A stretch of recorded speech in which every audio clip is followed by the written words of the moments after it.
Bienvenue dans cette nouvelle vidéo où je vais vous proposer quelques jeux sensoriels à faire avec les enfants.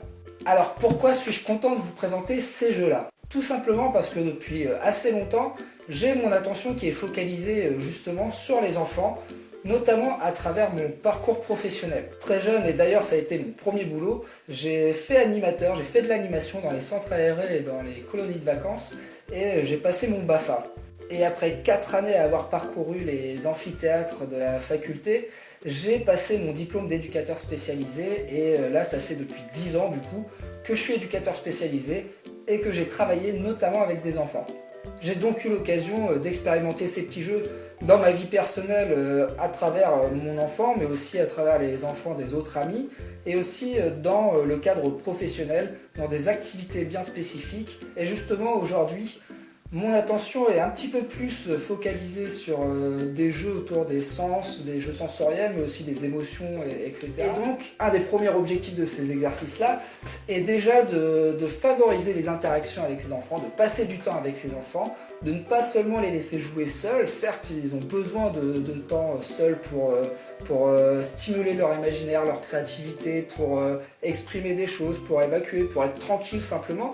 Mais c'est aussi très bien de partager des temps de jeu avec ses enfants et c'est même vivement conseillé parce qu'il se passe beaucoup de choses, on se transmet de l'affection, on se transmet des repères, des références éducatives justement, et c'est aussi des moments qui apportent beaucoup de plaisir à chacun surtout.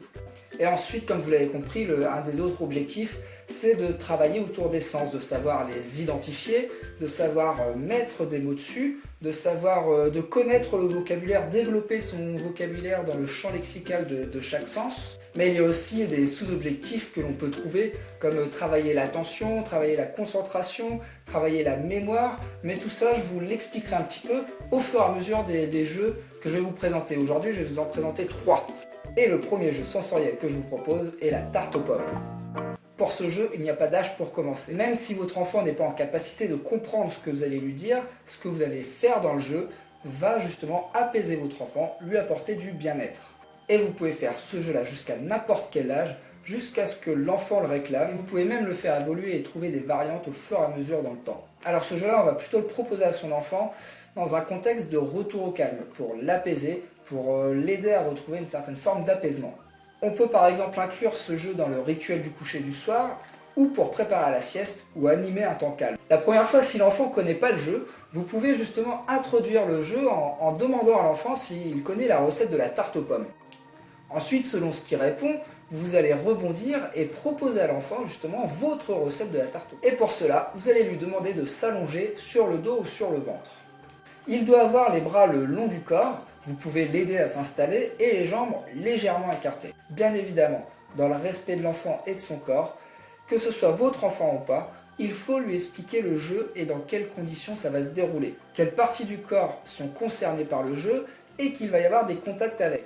En l'occurrence, dans ce jeu-là, nous allons toucher la tête, nous allons toucher les bras et les mains, nous allons toucher le ventre ou le dos selon la position et nous allons toucher les jambes et les pieds. Si l'enfant est à l'aise, il peut fermer les yeux. Le but de ce petit jeu est donc de compter la recette de la tarte aux pommes et de l'accompagner avec des stimulations sensorielles sur le corps de l'enfant. Les stimulations sensorielles se font soit avec vos mains, soit avec un objet pour faire un médiateur entre votre main et le corps de l'enfant. Je vais vous montrer les gestes qui accompagnent ma recette de la tarte aux pommes. Vous pouvez trouver des variantes et trouver même d'autres recettes de gâteaux comme la tarte à la banane ou quoi que ce soit. Mais en tout cas, il faut veiller à mettre une ambiance qui est sereine, parler avec un ton de voix qui est plutôt doux et avoir des pressions sur le corps qui sont plutôt douces aussi. Bon, la recette de la tarte aux pommes peut commencer.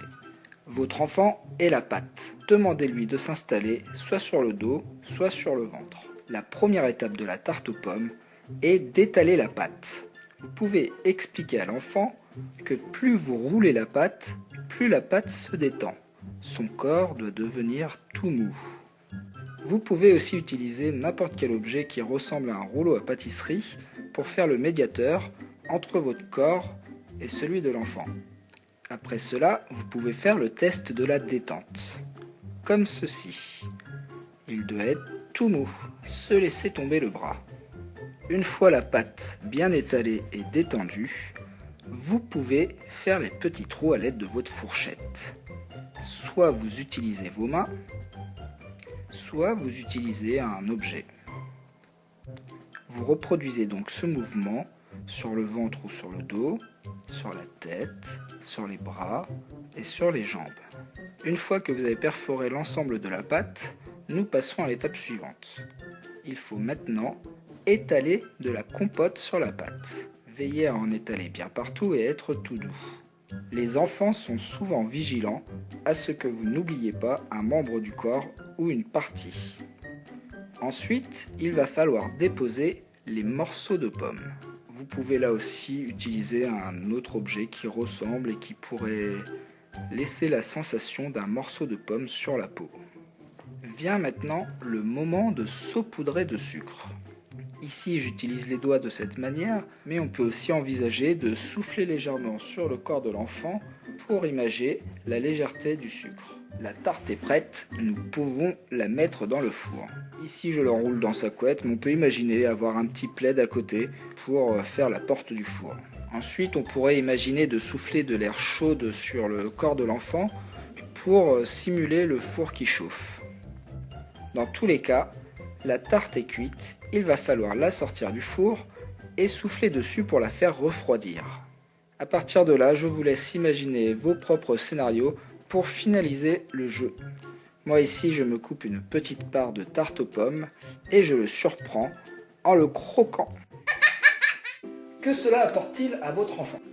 Déjà, cela permet à votre enfant de recentrer son attention, de refocaliser son attention sur son corps et sur ses ressentis corporels. Les contacts et les stimulations sensorielles que vous faites durant le jeu sont justement l'objet sur lequel l'attention de votre enfant sera focalisée. C'est un peu comme la méditation lorsqu'on essaye d'orienter son attention par une consigne verbale.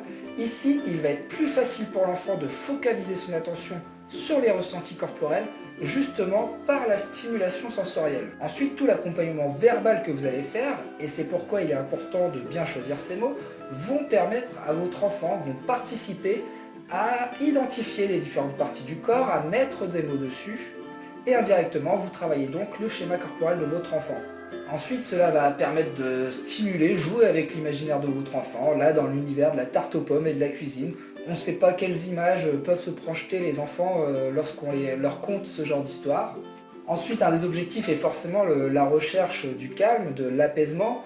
L'enfant va justement, lorsqu'il est dans un moment ordinaire, avoir des attentions qui sont plus ou moins éparpillées, où il va pouvoir rebondir d'un objet à un autre, passer du coq à l'âne. Et du coup, là, ça va lui permettre justement de revenir sur son corps et d'avoir une sorte de calme intérieur qui va s'instaurer au fur et à mesure qu'il focalise son attention sur un objet. Ce qui apporte aussi une relaxation du corps à travers justement le sorte de massage qu'on va opérer pendant la recette. Et c'est ce qui aussi va favoriser justement les bonnes conditions pour l'endormissement par exemple, lors de la sieste ou du coucher le soir. Voilà en gros ce que peut apporter ce jeu-là. Du coup maintenant passons au deuxième jeu. Alors ce deuxième jeu est plutôt sympa parce qu'il peut se faire n'importe où. Il peut concerner des enfants à partir de 4-5 ans on va dire, jusqu'à n'importe quel âge, jusqu'à ce qu'ils veuillent bien y jouer. Et il ne nécessite pas de matériel